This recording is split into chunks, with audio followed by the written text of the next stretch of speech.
Hello, I'm Ken Johnson, and welcome to the New Hope Reads ministry. We hope you will visit daily as we read from the Chronological Bible. May our time spent together in God's Word be a blessing to us all as God reveals Himself and His nature, as He opens our minds, and as He prepares our hearts for our good and His service. Again, thank you for joining us.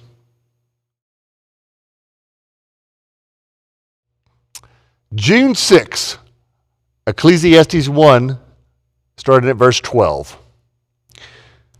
I, the teacher, was king of Israel, and I lived in Jerusalem. I devoted myself to search for understanding and to explore by wisdom everything being done under heaven. I soon discovered that God has dealt a tragic existence to the human race. I observed everything going on under the sun, and really, it's all meaningless, like chasing the wind.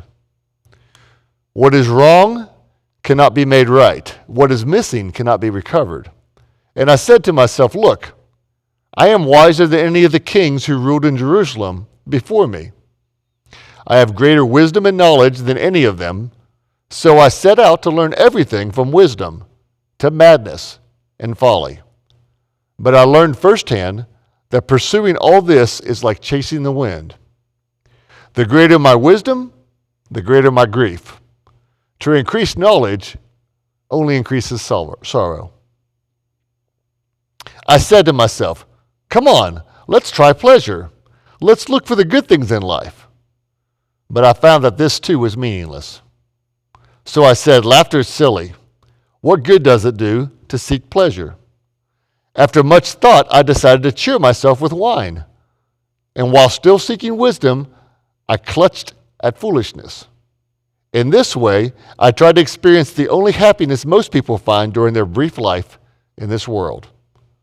I also tried to find meaning by building huge homes for myself and by planting beautiful vineyards. I made gardens and parks, filling them with all kinds of fruit trees. I built reservoirs to collect the water to irrigate my many flourishing groves. I bought slaves, both men and women, and others were born into my household. I also owned large herds of flocks, more than any of the kings who had lived in Jerusalem before me. I collected great sums of silver and gold, the treasure of many kings and provinces. I hired wonderful singers, both men and women, and had many beautiful concubines. I had everything a man could desire. So I became greater than all who had lived in Jerusalem before me, and my wisdom never failed me. Anything I wanted, I would take. I denied myself no pleasure. I even found great pleasure in hard work, a reward for all my labors. But as I looked at everything I had worked so hard to accomplish, it was all so meaningless, like a chasing after the wind. There was nothing really worthwhile anywhere. So I decided to compare wisdom with foolishness and madness, for who can do this better than I, the king? I thought, wisdom is better than foolishness, just as light is better than darkness. For the wise can see where they're going, but fools walk in the dark. Yet, I saw that the wise and the foolish share the same fate. Both will die. So I said to myself, since I will end up the same as the fool, what's the value of all my wisdom? This is all so meaningless. For the wise and the foolish both die, and the wise will not be remembered any longer than the fool. In the days to come, both will be forgotten. So I came to hate life because everything here under the sun is so troubling. Everything is meaningless, like chasing the wind. I came to hate all my hard work here on earth, for I must leave to others everything that I have earned. And who can tell whether my successors will be wise or foolish? Yet they will control everything that I've gained by my skill and hard work under the sun. How meaningless. So I gave up in despair, questioning the value of all my hard work in this world.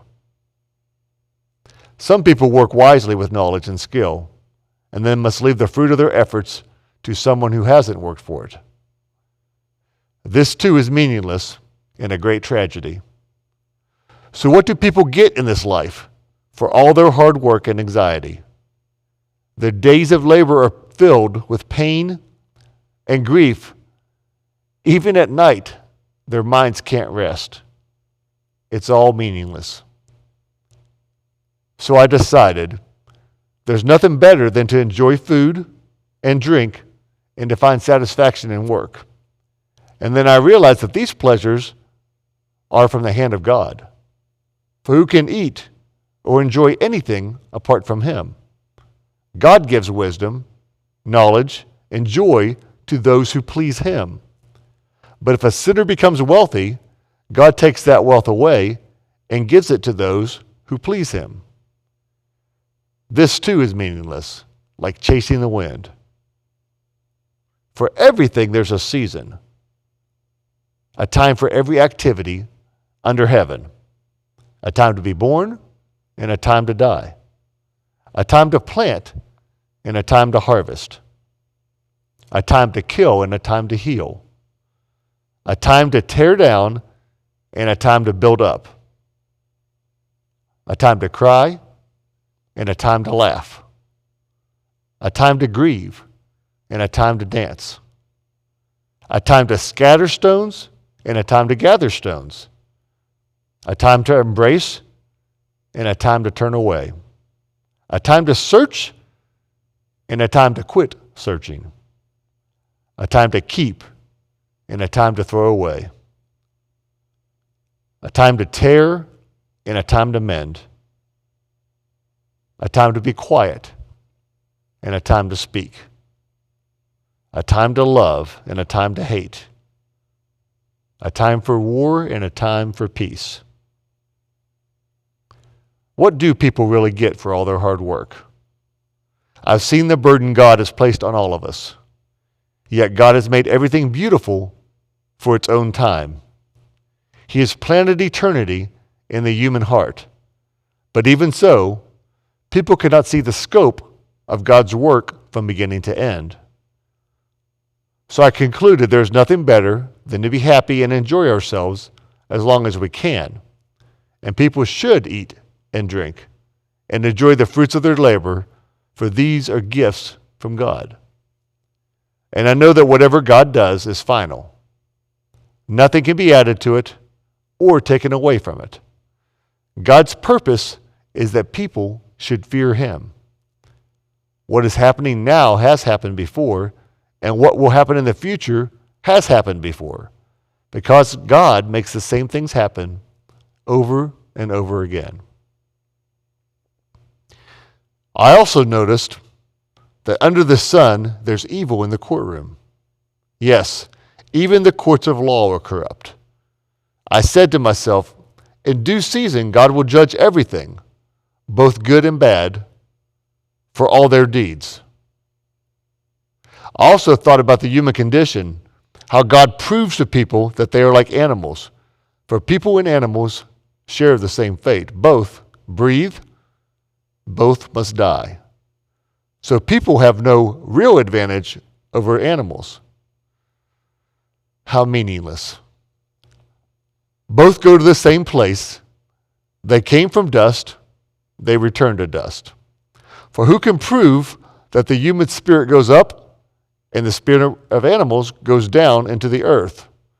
So I saw that there's nothing better for people than to be happy in their work. That is our lot in life. And no one can bring us back to see what happens after we die.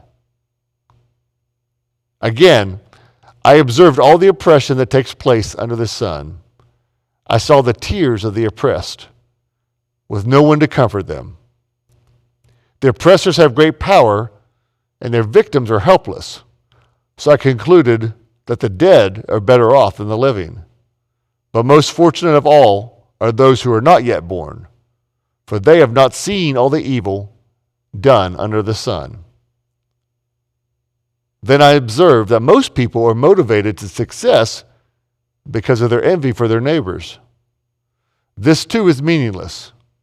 like chasing the wind. Fools fold their idle hands, leading them to ruin. And yet, it's better to have one handful with quietness than two handfuls with hard work and chasing the wind. I observed yet another example of something meaningless under the sun. This is the case of a man who is all alone, without a child or a brother, yet he works hard to gain as much wealth as he can. But then he asks himself, who am I working for? Why am I giving up so much pleasure now? It's all so meaningless and depressing. Two people are better than one, for they can help each other succeed. If one person falls, the other can reach out and help. But someone who falls alone is in real trouble. Likewise, two people lying close together can keep each other warm. How can one be warm alone? A person standing alone can be attacked and defeated, but two can stand back to back and conquer. Three are even better, for a triple braided cord is not easily broken. It's better to be poor, but wise youth than an old and foolish king who refuses all advice. Such youth could rise from poverty and succeed. He might even become king, though he's been in prison.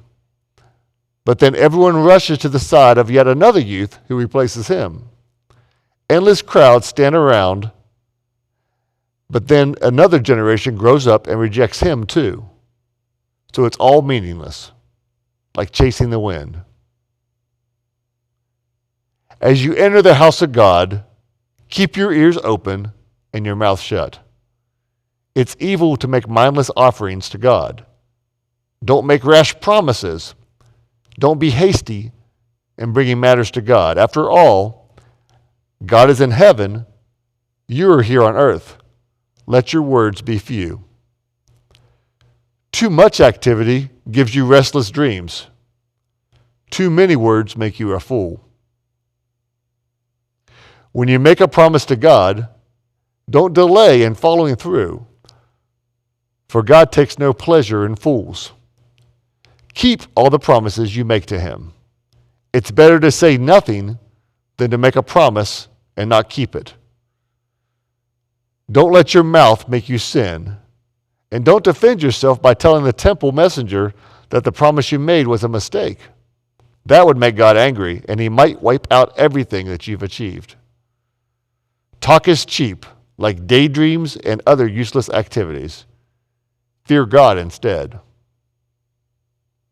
Don't be surprised if you see a poor person being oppressed by the powerful, and if justice is being miscarried throughout the land.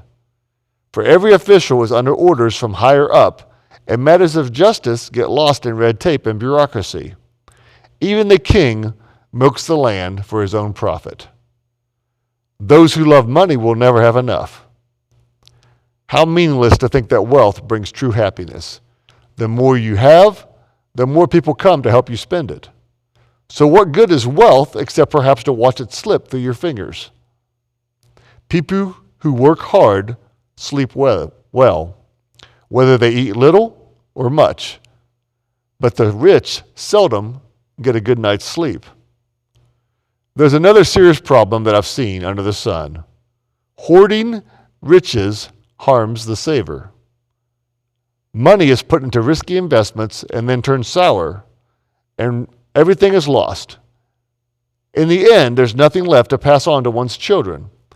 We all come to the end of our lives naked and empty-handed as on the day we were born, because we can't take our riches with us. And this, too, is a very serious problem. People leave this world no better off than when they came. All their hard work is for nothing, like working for the wind. Throughout their lives, they live under a cloud, frustrated, discouraged, and angry. Even so, I've noticed one thing at least that is good. It's good for people to eat, drink, and enjoy their work under the sun during the short life that God has given them, and to accept their lot in life. And it's a good thing to receive wealth from God and the good health to enjoy it.